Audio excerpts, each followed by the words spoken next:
ishimwe inshuti bavandimwe abadukurikiye nanone tugarutse hano kugira ngo twongere tuganire namwe twongeye kubasuhuza mwese aho muherereye mu bihugu byose ku isi yose turabizi muradukurikira muri ahantu henshi hatandukanye. Nanone nk'uko mubibona imbere ya kamera turi hano nanone na Rev. Mubyeyi wacu Rev. Gaspard, nk'uko mwigeze kumva ubuhamya bwe ndetse n'umufasha we. Nanone twagarutse hano kugira ngo twongere tuganire nawe noneho ku ijambo ry'Imana. Turagira ngo rero tudatinze tumwakire kandi ari nawe uri buze kudusengesha hanyuma agakomerezaho ijambo ry'Imana. Turabifuriza gufashwa, turabifuriza kumva, gutega amatwi kandi cyane cyane kugira ngo ugire icyo wakuramo kugirira umumaro cyubake ubuzima bwawe. Reka rero tumwakire adusengeshe, abasuhuze, akomerezeho ijambo Imana yamuhaye. Uwiteka Imana data wa twese, turagushima uro gushimwa icyubahiro uragikwiye. Tugushimiye imbabazi zawe zitagira akagero. Tugushimiye ko waturinze muri iki gihe cyose turangije. Mwami, hari benshi batakiri muri uyu mubiri, hari benshi batakivuga, hari benshi batakigenda, hari benshi batacyumva, ariko ntacyo tubarushije. Ntabwo tubarusha uburanga, ntitubarusha ubushobozi, ntitubarusha ubutwari, ahubwo ni imbabazi watugiriye kugira ngo nawe tuba tugifitiye iminsi iyo twumviramo, iyo tureberamo, iyo tugenderamo, ni ubuntu bwawe Mwami. Turakwiragije rero muri uyu mwanya kubw'ijambo ryawe ryiza, ndetse tuzi yuko nta mugambi ujya uyoberwa, kuko natwe uratuzi kuruta uko twiyizi. Tukubonereho umugisha muri uyu mwanya, kandi imbabazi zawe zikomeze kutugirira neza uko bwije n'uko bukeye, mu izina rya Yesu Kristo umwami wacu, amen. Yesu ashimwe cyane. Imbabazi z'Imana zirakomeye. Nyakubahwa Pastori Gideon, turabashima kubwo kongera kudutekerezaho.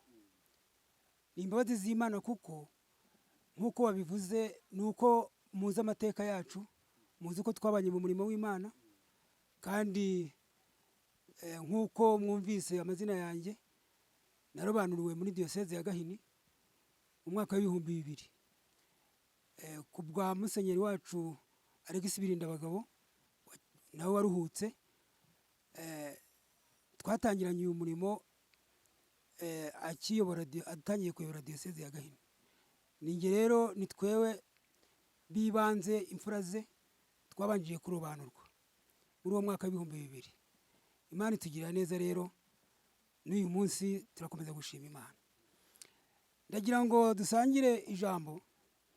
Hari ijambo abantu b'Abanyarwanda turarizi, turanarivuga buri gihe, ijambo ryitwa guhirwa.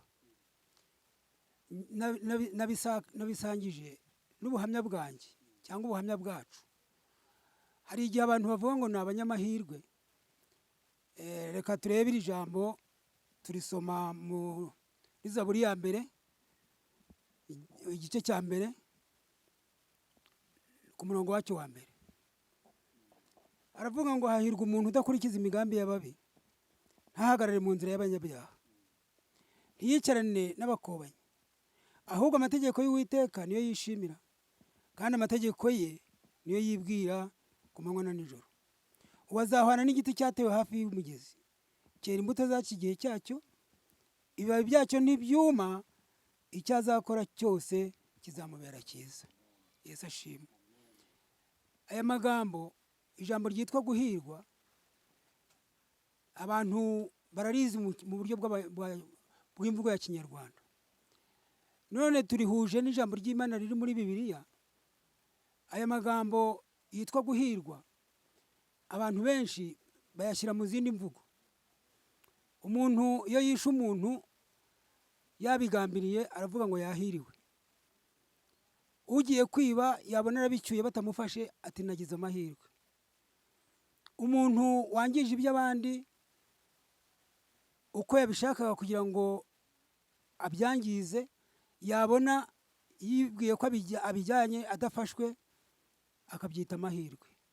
Ndetse yagera n'ahantu ari gutaramana n'abandi akavuga ati muzi yuko nahiriwe. yewe ndetse n'utoraguye ibintu bitari ibye, aho kugira ngo abirangishe bize kuzabona nyirabyo, ahubwo aravuga ngo ni amahirwe. Ndetse n'ugize amahirwe yabona nayo yita amahirwe, yabona cyokora yo ni meza, yabona arabitoraguye akarangisha, nuko bene byo babibona ikintu bamukorera, bamuha ibihembo, kuko tujya tubyumva bavuga ngo uzabibona azabona ibihembo bishimishije. Aho kugira ngo rero abitware ubwo kutarangisha ibintu by'abandi akabitwara, ariko noneho amahirwe aba afitwe n'uwabirangishije kandi yabonye ibihembo byiza. Ubwo rero murumva ko amahirwe agenda avugwa kandi mu buryo bw'uko abantu bayavuga, ariko ijambo ry'Imana ryo ni ikinyuranyo. Hahirwa umuntu udakurikiza imigambi y'ababi. Ngira ngo nk'uko mwumvise ubuhamya bwacu, ibyo twabagamo byabaga ari bibi, byabaga ari ukujya mu kwicarana n'ababi, imigambi mibi, imigambi yo kutamerera neza urugo. Nigeze kujya mu kabare, nuko ubwo nanjye ngo nahiriwe, ngezemo nsanga abagabo barimo barahiga. Umwe ati nakubise umugore wanjye bakamuha icupa, undi ati namukubise ince ebyiri bakamuha abiri, undi ati namukubise ati njyewe ati wanjye we yagiye. Nuko nanjye nabaga nicaye sinari karwanye nawe, nuko igihe kigeze nanjye ndatekereza ntese ubu njyewe ndahiga iki, ndi buhiga iki muri aba bagabo? Uwavuze ngo yagiye bamuhaye igaziyo y'urwagwa. Nanjye rero ndavuga ngo ntabwo birashoboka, nanjye reka nanjye njye mu rugo, hari hafi y'akabari aho ngaho, urugo rwari ruturanye n'akabari. Ndazamuka nsanga umudamu wanjye aratetse, nuko ndamubwira ngo haguruka turwane njye kubona nanjye uko nywa iz'imihigo. Nuko arahaguruka, icyo gituma twabwiye ngo ubuhamya bwacu ni bwinshi cyane.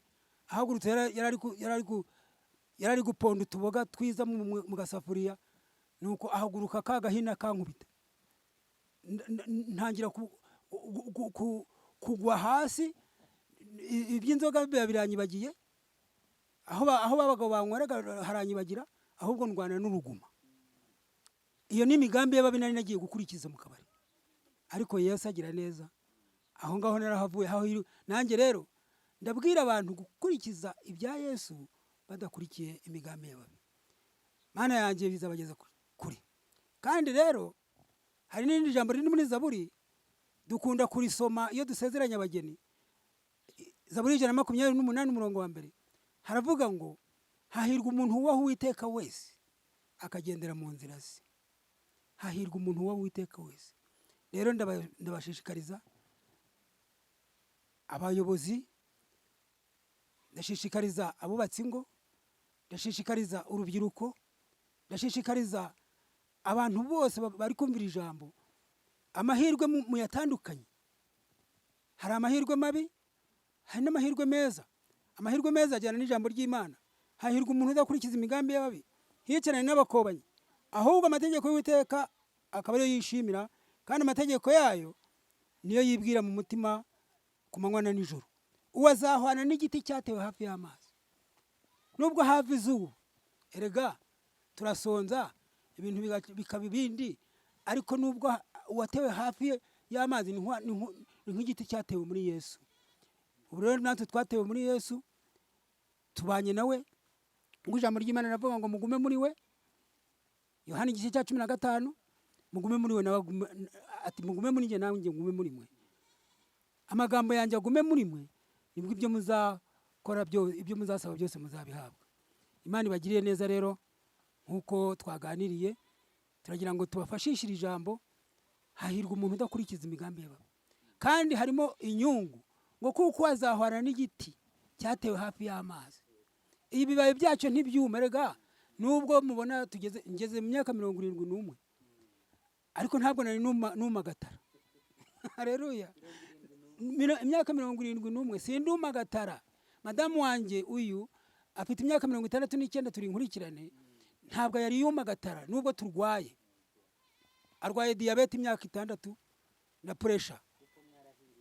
nanjye narafashwe turishyira hamwe mu rugo, nanjye narwaye pressure, turishyira hamwe ariko ntabwo tuzava ku mwami, kuko ntabwo twari twumagatara, turacyari intohagire kuri Yesu. Yesu rero abatugiriye neza, Yesu abafashe, iri jambo ribabera impamba, kandi ntawe uzaba nabi yamajije afite amahirwe ya Yesu yo kugira ngo abane nawe. Imana ibafashe kandi barinde. Dusenge. Reka dusenge Imana. Mwana Data, turagushima kubw'uyu munsi. Uyu munsi nawo ni amahirwe kuri twe, ni amahirwe kuri twe, twagize umugisha wo kugira ngo tugendererwe nawe Mwami utumye abagaragu bawe. Ntabwo ari bo bitumye, ni wowe, kandi wabatekerereje bakiri iyo. None Mwami turanagushima yuko ibyo wakoze n'ibyo wakoze bigira aho bizasoreza. Turagushima kandi tugusaba kugira ngo uzaduhure urugendo. Aba bantu bumvise tuvuga, turi gusoza urugendo rwacu rwo muri ubu buzima, ariko tuzasingira ubwo mu bwami butazahanguka, mu izina rya Yesu Kristo umwami wacu, amen. Bavandimwe bacu rero, inshuti zacu zidukunda cyane, dushimye Imana kubw'ijambo ry'Imana rya Pastori atugejejeho, ijambo ryitwa guhirwa. Ese wowe iyo witegereje mu nzira yawe uhirwa mu buhe buryo? Yadusobanuriye neza ibyo abantu bajya bitiranya bakabyita amahirwe, ariko mu by'ukuri atari amahirwe. Ariko amahirwe yadusobanuriye neza hano ku murongo wa 3 ngo umuntu uzahirwa azahwana n'igiti cyatewe hafi y'umugezi, cyera imbuto zacyo mu gihe cyacyo, ibibabi byacyo ntibyuma, icyo azakora cyose kizamubera cyiza. Niba ibyo wita amahirwe byatuma umutima wawe utamera neza, byatuma umutima wawe uhora ugucira urubanza, byatuma uhora wikanga kwejo cyangwa ejo bundi ibyo wakoze bizakugiraho ingaruka mbi, nshuti yanjye, ibyo ntabwo ari amahirwe. Ibyo ntabwo ari amahirwe, kuko wabibonye mu buryo butari bwiza, budakurikije indangagaciro za muntu, indangagaciro za gikristo, indangagaciro za kinyarwanda. Ntabwo ibyo ari amahirwe. Ariko iby'amahirwe twabibonye haruguru, abashaka kugira ayo mahirwe. Hatubwiye ngo hahirwa umuntu udakurikiza imigambi y'ababi. Yesu ashimwe cyane. Udakurikiza imigambi y'ababi.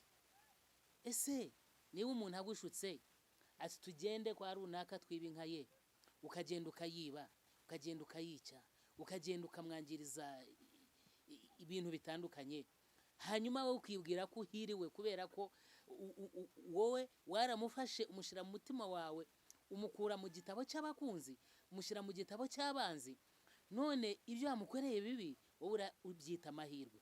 Ariko imbere y'Imana izabikubaza ibyo byose wakoze. Ijambo ry'Imana riratubwira ngo murabikora nkabihorera, mugatekereza ko duhwanye, ngo ariko nzabishyira ku mugaragaro, nzabishyira ku mugaragaro uko byakabaye.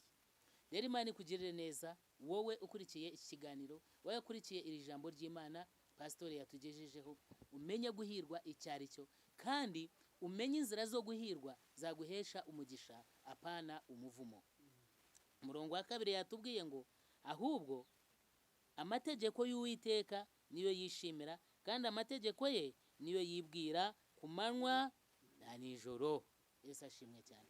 Wigambirira ibibi, witekereza umuntu ikibi ku muntu, nk'uko twabibonye ubushize mu buhamya bwabo mu ijambo twasomye mu rwandiko rwandikiwe Abakorinto rwa mbere igice cya 13, urukundo rurihangana, urukundo rugira neza, urukundo ntirugira ishyari, urukundo ntirwihimbaza, ntirutekereza ibibi ku bandi, ntirwishimira gukiranirwa kw'abandi, ahubwo rwubabarira byose, rwihanganira byose, rwizera byose. Ibintu byose bizashira, ariko urukundo ntiruzashira, kuko Imana ni urukundo. Yohana yabivuzeho neza mu nzandiko ze, avuga ngo Imana ni urukundo, uguma mu rukundo ni uguma mu Mana, ni Imana ikaba muri we, ikaguma muri we. Niba wibeshya ko wanga mugenzi wawe ariko ukibwira ko ukunda Imana, uzaba uri umunyabinyoma. Imana ntabwo urayibona n'amaso, ahubwo uyirebera muri mugenzi wawe, kuko mu Itangiriro igice cya mbere umurongo wa 26 niho Imana yavuze ngo reka tureme umuntu mu ishusho yacu ase natwe. Imana rero turiyirebera muri bagenzi bacu, Imana tuyirebera mu rukundo, Imana tuyirebera mu gufasha, Imana tuyirebera mu kugira neza, kuko Imana igira neza ntabwo igira nabi. Rero nshuti zanjye, ntuzamere nk'uyu wo ku murongo wa 4 ngo ababi ntibamera batyo, ahubwo bahwana n'umurama utumurwa n'umuyaga. Nicyo gituma ababi bazatsindwa ku munsi w'amateka, n'abanyabyaha bazatsindirwa mu iteraniro ry'abakiranutsi. Icyampa nawe ukaba mu iteraniro ry'abakiranutsi, ntube mu iteraniro ry'abanyabyaha, kuko abanyabyaha bafite ingororano zabo, abakiranutsi nabo bafite ingororano zabo. Kandi abo Yesu yabatandukanije neza, aravuga ngo nzabwira abazaba ari ukuboko kwanjye kw'iburyo, mbabwire ngo mwebwe nari nshonje murangaburira, nari nambaye ubusa muranyambika, nari muri gereza muransura, nari kwa muganga muransura, nimuze mwinjire mu bwami bwabateguriwe, kuko mwagize neza. Ngo abwira ab'ibumoso, abwira ati mwebwe nari ndwaye ntimwansura, nambaye ubusa ntimwanyambika, nshonje ntimwampa ibyo kurya, mwebwe nimujye mu muriro wabateganijwe.